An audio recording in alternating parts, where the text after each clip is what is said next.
Amazing grace, how sweet the sound that saved a wretch like me. I once was lost, but now I'm found. Was blind, but now I see.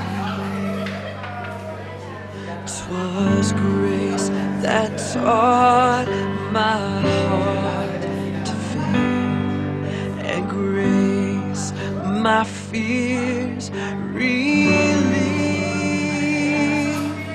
How precious did that grace appear the hour I first believed.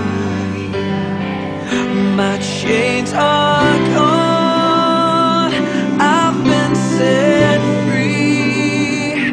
My God, mercy and grace that we receive from God. Ano kaibahan ng grace sa kanyang mercy? Pag ikaw binigyan ka ng mercy, ng pardon, halimbawa, you are deserving of a punishment, pero it has been lifted from you. Hindi na ikaw ipapunish. Kasi mercy, naging merciful sa'yo yung tao. Pag naman sinabi na grace, merong ibinigay sa'yo na hindi ka deserving doon.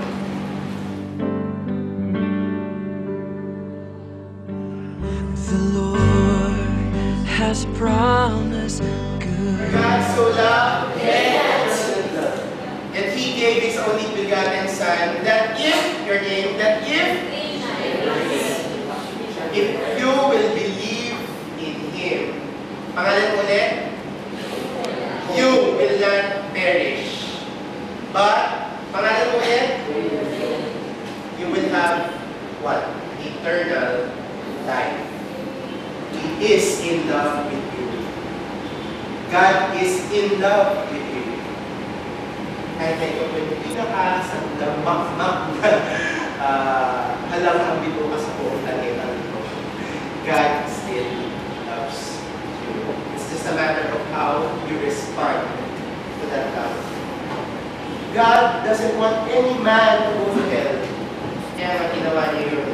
Kaya niya ginawa yung crucifixion on the cross. Kasi it's already the payment para hindi ka pumunta sa hell. It's just a matter of you believing on His saving grace. It's not religion. It's not an affiliation to a church that will save you. It is a personal relationship with God. You and God. Unending love, amazing